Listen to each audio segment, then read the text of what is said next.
महाराज जी, जंगल के हालात तो आपके सामने हैं कि हमारा जंगल कितनी मुश्किलों से गुजर रहा है।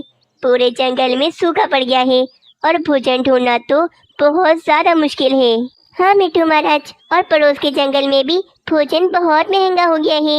इसीलिए अब आपको जंगल के बारे में कुछ सोचना चाहिए। और वैसे भी ये तो हमारे पास अच्छा मौका है, क्योंकि कुछ दिन पहले ही तो हमारे जंगल में अच्छी खासी बारिशें हुई हैं। पर अगर हमारे पास चावलों के दाने होते तो कुछ ही दिन बाद हमारी चावलों की अच्छी खासी फसल तैयार हो जाती। वैसे तुम्हारा उपाय तो बढ़िया है। इसीलिए मैं इस समस्या से निकलने के लिए पड़ोस के जंगल से 2 बोरी चावल खरीद लेता हूँ। और मीनू चिड़िया और कालू कौवे, तुम दोनों अलग अलग जगह अपनी अपनी चावलों की फसल लगाना और बहुत ज़्यादा मेहनत करना। तुम दोनों में से जो चावलों की अच्छी फसल लगाएगा, मेरी तरफ से उसे बड़ा इनाम दिया जाएगा। बड़े इनाम का सुनकर तो कालू कौवे के मन में लालच आ जाता है। आप बिल्कुल चिंता ही ना करें महाराज जी, सबसे बड़ी और अच्छी फसल तो मेरी ही होगी। मिट्टू महाराज कालू कौवे और मीनू चिड़िया को चावल खरीदने जितने पैसे दे देते हैं और मीनू चिड़िया तो फौरन ही पड़ोस के जंगल चावल खरीदने चली जाती है। पर वे कौवा तो अभी तक अपने घर में आराम से बैठा हुआ था। देखो, मिट्टू महाराज ने मुझे कितने सारे पैसे दिए हैं चावल खरीदने के लिए, परंतु रानी, हमने कितने महीनों से चटपटा भोजन नहीं खाया और आज तो मेरा छोले भटूरे खाने का बहुत मन है। इसीलिए हम थोड़े पैसों से छोले भटूरे खा लेते हैं और बाकी पैसों से हम जाकर चावल ले लेंगे। छोले भटूरे, मेरा भी बहुत मन है, मैं भी खाऊंगी छोले भटूरे। मिट्टू महाराज के पैसों से कालू कौवा गर्मा गर्म छोले भटूरे लेकर आता है और दोनों मिलकर छोले भटूरे खाने लगते हैं। बहुत मजे के थे छोले भटूरे। चलो चलो, अब मैं जाकर चावल ले आता हूँ। कुछ ही दिनों में कालू कौवा और मीनू चिड़िया अपने अपने चावल जमीन में बो देते हैं। मीनू चिड़िया तो बहुत ईमानदार थी और वे दिल लगाकर चावल की फसल पर मेहनत कर रही थी, जबकि वे कालू कौवा तो बहुत आलसी था। वे तो बस हर समय अपने घर में आराम से सोता ही रहता था। अरे कालू जी, अब क्या सारा दिन सोते ही रहेंगे? अरे उठ जाएं अब, मुझे बहुत नींद आ रही है, बस मुझे थोड़ी देर और सोने दो। बस उठ जाएं अब आप। आपको तो पता है ना कि मिट्टू महाराज ने आपको कितनी बड़ी जिम्मेदारी दी है। अगर वे बड़ा इनाम हमारे हाथ से निकल गया ना, तो हम कहीं के नहीं रह जाएंगे। सारी नींद खराब कर दी तुमने मेरी। अब लगता है तुम मुझे सोने नहीं दोगी। मैंने आपको बता दिया है कि इस बार हमारी चावलों की फसल बहुत अच्छी होनी चाहिए, क्योंकि वे बड़ा इनाम सिर्फ हमें ही मिलना चाहिए। अच्छा ना, थोड़ी देर बाद चला जाऊंगा, अभी मुझे बहुत नींद आ रही है। कालू जी, मुझे गुस्सा मत दिलाएं और शराफत से फसल के पास चले जाएं, वरना पूरे दिन के लिए घर से बाहर निकाल दूंगी और रात को भी घर में आने नहीं दूंगी। अच्छा, तुम गुस्सा ना करो, मैं चाहता हूँ फसल के पास। आलसी कालू कौवा बड़ी मुश्किलों से उठकर फसल के पास जाता है। नाच बेटी ने मुझे सही से सोने भी नहीं दिया, कहती है कि मुझे घर से निकाल देगी, जैसे पति की तो कोई इज्जत ही नहीं उसके सामने। अब नींद आती है तो आती है, इसमें मेरी क्या गलती? अभी भी मुझे कितनी नींद आ रही है, ये मुझसे काम वाम नहीं होगा। एक काम करता हूँ, थोड़ा सा सो जाता हूँ। ऐसा कहकर कालू कौवा अपनी फसलों को पानी देने के बजाय वहीं पर ही सो जाता है। कालू कौवा तो काफी लंबा सो गया था और सोते सोते रात भी हो गई थी। सत्यानाश, मैं इतना लंबा सो गया कि रात हो गई। मैंने तो अपनी फसलों को जरा सा पानी भी नहीं दिया। चलो अब एक काम करता हूँ, अभी अपने घर चला जाता हूँ, कल सुबह आकर अपनी फसलों को अच्छे से पानी दे दूंगा। ऐसा सोचकर कालू कौवा अपने घर की तरफ चला जाता है। अगले दिन भी कालू कौवा रानी कौवी से छुपकर फसल के पास आकर आराम से सो जाता है। अपने इस आलसीपन की वजह से कालू कौवा अपनी फसल पर बिल्कुल भी ध्यान नहीं दे रहा था और वहीं मीनू चिड़िया की कठिन मेहनत रंग ले आती है। उसकी फसल में से पौधे निकलकर बाहर आ रहे थे। वाह भाई, मुझे पता था कि मेरी मेहनत ज़ाया नहीं जाएगी, मुझे मेरी मेहनत का फल जरूर मिलेगा। अब बस मुझे महाराज से भी बड़ा इनाम मिल जाए तो मेरी सारी समस्याएं दूर हो जाएं। समय बीतता है और रात दिन गुजरते हैं। समय बीतने के साथ साथ अब मीनू चिड़िया की चावलों की फसल तो पककर बिल्कुल तैयार हो चुकी थी। एक दिन रानी कौवी अपनी फसल के पास आती है तो वे क्या देखती है? कालू कौवा तो बड़े आराम से सो रहा था। आलसी कहीं का मुझसे झूठ बोलकर यहाँ पर आराम से सो रहा है। हाय मैं मर गई, फसल तो अभी तक जरा सी भी नहीं लगी। मतलब कालू जी यहाँ पर रोज आकर सो जाते हैं। कालू जी उठें, उठें जल्दी से। अपनी पत्नी की आवाज़ सुनकर कालू कौवा झट से उठ जाता है। ये क्या, ये अभी तक हमारी फसल निकली क्यों नहीं? आपको कुछ पता भी है कि वहाँ पर मीनू चिड़िया के चावलों की फसल तो पककर तैयार भी हो चुकी है। मैं सब जानती हूँ कि आपने जरा सी भी मेहनत नहीं की। आप यहाँ पर रोजाना आकर सो जाते थे, तभी तो अभी तक हमारी फसल नहीं निकली। नहीं नहीं, मैंने तो बहुत मेहनत की फसल लगाने की, पर ना जाने ये जमीन ही कैसी है जो इस पर फसल निकलती ही नहीं। बस मुझे सब पता है, अब आप मेरे सामने ज्यादा झूठ न बोलें। कल तो मिट्टू महाराज, मीनू चिड़िया और हमारी फसल देखने आ रहे हैं। अब क्या होगा कालू जी? मैं ऐसे तो मैं बड़ा इनाम अपने हाथों से जाने नहीं दूंगी।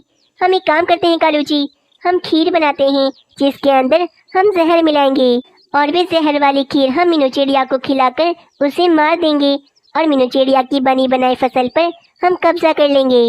हाँ, ये तो बहुत बढ़िया उपाय है। किसी को क्या पता कि मीनू चिड़िया को किसने मारा। बस मैं अभी जाता हूँ और जाकर चूहे मार दवाई लेकर आता हूँ। थोड़ी देर में रानी कौवी खीर बना देती है और कालू कौवा जहर की बोतल भी ले आता है। ये फिर सो गई। इनसे मैंने कहा भी था कि खीर में जहर मिला देना, पर इनका आलसीपन न जाने कब दूर होगा। फिर रानी कौवी खुद ही उस खीर में जहर मिला देती है। चलो भाई, अब ये खीर तो हो गई जहरीली। अब जैसे ही कालू जी उठेंगे तो इनसे कहूंगी कि जाकर ये जहरीली खीर मीनू चिड़िया को दे आए। कुछ देर में कालू कौवा भी सोकर उठ जाता है। वाह भाई, क्या सुगंध आ रही है खीर की। अरे मैं तो भूल गया, रानी ने तो मुझे कहा था कि इस खीर में मैं जहर मिलाकर इसे मीनू चिड़िया को दे आऊं। चलो चलो, अब इस खीर में जल्दी से जहर मिलाकर मीनू चिड़िया को दे आता हूँ। पर इससे पहले एक काम करता हूँ, खीर तो बहुत बढ़िया लग रही है, आधी खा लेता हूँ और आधी खीर में जहर मिलाकर मीनू चिड़िया को दे दूंगा। कालू कौवे को क्या पता था कि उस खीर में तो पहले से ही जहर मिला हुआ है, और कालू कौवा मज़े ले लेकर उस खीर को खाने लगता है। जहरीली खीर खाते ही जहर का असर होने लगता है और वे कालू कौवा तड़प तड़प के मर जाता है। कालू जी, ये क्या हो गया आपको? अरे लगता है इन्होंने ये जहर वाली खीर खा ली। रानी कौवी की चालाकी खुद इस पर ही उल्टी हो जाती है और इससे अपने लालच की सज़ा मिल जाती है। वहीं मीनू चिड़िया की अच्छी फसल होने के कारण मिट्टू महाराज मीनू चिड़िया को भारी इनाम दे देते हैं। शुक्रिया मिट्टू महाराज आपका। मीनू चिड़िया, सोनू चिड़ा तो अब इस दुनिया में नहीं रहा। अब जो करना है वो तुम्हें करना है। वैसे सोनू चिड़े ने जो पैसे जमा करके रखे हैं, तुम उनसे कोई कारोबार कर लो, वरना वे पैसे भी खर्च हो जाएंगे। हाँ तोती, मैं भी यही सोच रही हूँ। अब मैं उन पैसों का कोई न कोई कारोबार तो ज़रूर करूँगी, क्योंकि अब मेरे बच्चों का मेरे सिवा और कोई नहीं है। अच्छा मीनू चिड़िया, अब मैं चलता हूँ, मेरी पत्नी मेरा इंतज़ार कर रही होगी। बस तोता वहाँ से चला जाता है। चलो बेटा, अब मैं जा रही हूँ भोजन ढूंढने के लिए। तुम दोनों यहीं पर आराम से बैठे रहना। मम्मा मम्मा, आज तो मुझे आम खाना है, मीठे मीठे आम खाने हैं मुझे आज। मानो चिड़े, आज तुम गंदम खा लो, कल मैं तुम्हें ज़रूर आम ला कर दे दूँगी। नहीं मम्मा, मुझे तो आज ही आम खाना है, बस मुझे आम खाना है आज। अच्छा अच्छा ठीक है भाई, मैं अभी आम लेकर आती हूँ। आम तो मुझे इस जंगल में नहीं मिलेंगे, आम लेने के लिए तो मुझे दूसरे जंगल जाना पड़ेगा। चलो चलती हूँ दूसरे जंगल, वरना मानो चिड़ा मुझसे नाराज़ हो जाएगा। फिर मीनू चिड़िया आम खरीदने के लिए दूसरे जंगल चली जाती है। बाप रे, मैं तो बहुत ज़्यादा थक गई। काश हमारे जंगल में भी किसी पक्षी ने आम की दुकान खोली होती, तो मैं आराम से अपने जंगल से ही आम खरीद लेती। बस तभी ही मीनू चिड़िया के दिमाग में एक उपाय आता है। हमारे जंगल में तो कोई भी पक्षी आम का कारोबार नहीं करता, सब पक्षियों को दूसरे जंगल जाकर ही आम खरीदने पड़ते हैं। अगर मैं अपने जंगल में आम का कारोबार कर लूँ तो सारे पक्षी मुझसे ही आम खरीदेंगे। थोड़ी देर के बाद मीनू चिड़िया आम लेकर अपने घोंसले में वापस आ जाती है। मानो चिड़े, ये देखो मैं कितने सारे आम लाई हूँ। तुम दोनों बस जल्दी जल्दी ये सारे आम खा लो, फिर मैं इनकी गुठलियाँ ज़मीन में दबा दूंगी ताकि बहुत सारे आम के पेड़ निकल आए हमारे। अरे वाह मम्मा, क्या बढ़िया उपाय निकाला है आपने। हाँ सुनो चिड़िया, मैं बहुत मेहनत करूँगी, और देखना एक दिन हम बहुत ज़्यादा अमीर हो जाएंगे। अगली सुबह ही मीनू चिड़िया आम की गुठलियाँ लाकर ज़मीन में दबा देती है। बस मीनू चिड़िया की मेहनत से 1 महीने के बाद 5 आम के पौधे निकल जाते हैं। मीनू चिड़िया तो बहुत खुश थी और रोज़ाना काफ़ी ज़्यादा मेहनत करके उन पौधों की देखभाल करती थी। इसी तरह 1 साल भी गुजर जाता है और मीनू चिड़िया के 5 आम के पौधे बड़े होकर एक विशाल आम के पेड़ बन जाते हैं। अब तो उन पर काफ़ी बड़े बड़े आम भी आ जाते हैं। मीनू चिड़िया अपनी आम की दुकान खोल लेती है और अब जंगल के सारे पक्षी मीनू चिड़िया से ही आम खरीदते थे। मीनू चिड़िया बहुत अच्छे, तुमने तो अपने साथ साथ हम पक्षियों का भी भला कर दिया। अब हमें आम खरीदने के लिए दूसरे जंगल नहीं जाना पड़ेगा। वैसे मीनू चिड़िया, तुम्हारे आम तो वाकई बहुत ज़्यादा स्वादिष्ट होते हैं। मुझे ज़रा थोड़े आम दे दो। इसी तरह मीनू चिड़िया की मेहनत रंग ले आई थी और मीनू चिड़िया का कारोबार चल पड़ा था। इसी जंगल में कालू कौवा भी रहता था। कालू कौवा मीनू चिड़िया की सफलता से काफ़ी जल रहा था। मीनू चिड़िया तो बहुत चालाक है, बहुत अच्छा कारोबार किया है उसने, जो कभी बंद हो ही नहीं सकता।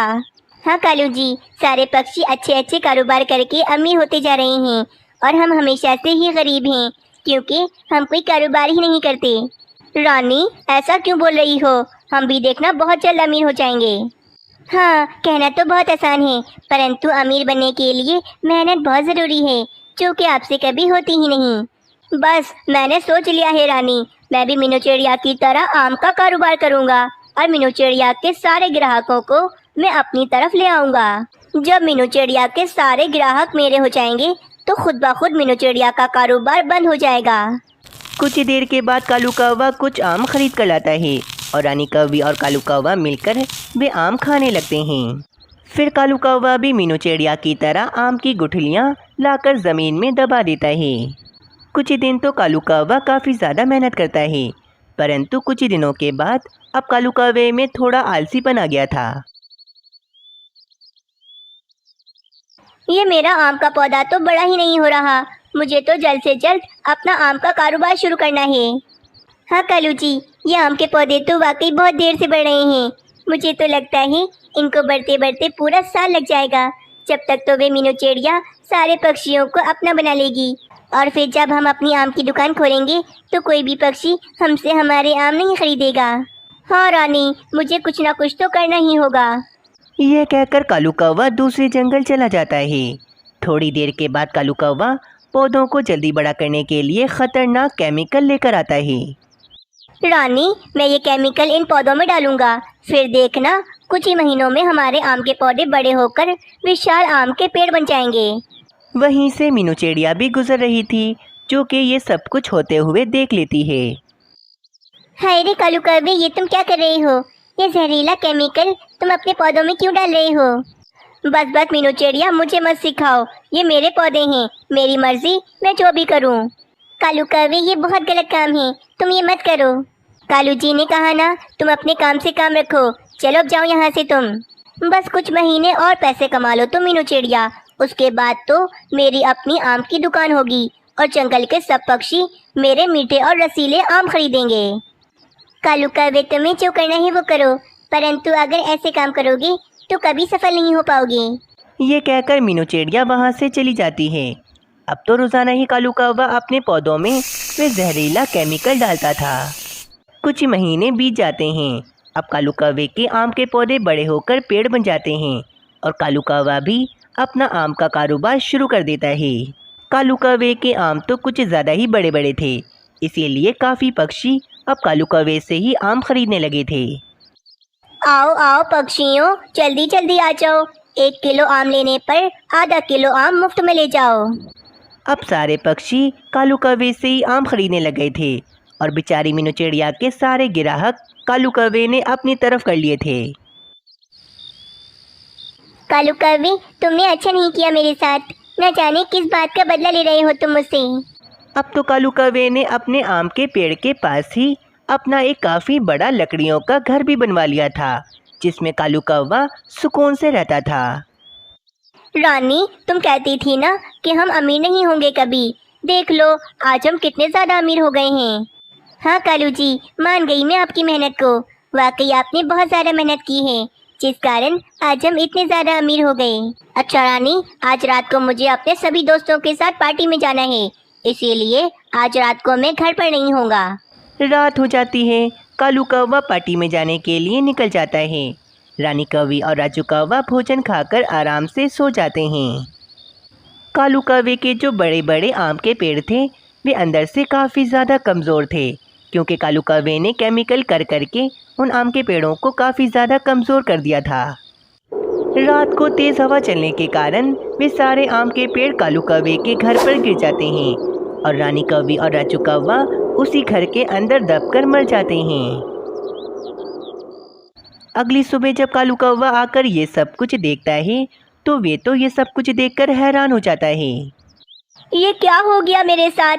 मेरे आम के पेड़ कैसे गिर गए? और तो और मेरी रानी कौवी और मेरा राजू कौवा इस घर के अंदर दबकर मर गए। देख लिया कालू कौवे, तुमने मेरे साथ गलत किया था ना, ये तुम्हें उसकी सज़ा मिल रही है। हाँ मीनू चिड़िया, तुम ठीक कह रही हो, मैंने तुम्हारे साथ बहुत गलत किया, ये मुझे उसी की सज़ा मिल रही है। मैंने कितनी मुश्किलों से अपने बड़े बड़े आम के पेड़ लगाए थे और कितना बड़ा घर बनवाया था अपना, लेकिन अब सब कुछ खत्म हो गया है। अब तो मेरा परिवार भी नहीं रहा जिसके साथ मैं रह सकूं। अब तो मैं बिल्कुल अकेला हो गया हूँ मीनू चिड़िया। बस इस तरह कालू कौवे को अपनी गलती की सज़ा मिल जाती है और अब कालू कौवा बिल्कुल ही अकेला रह जाता है।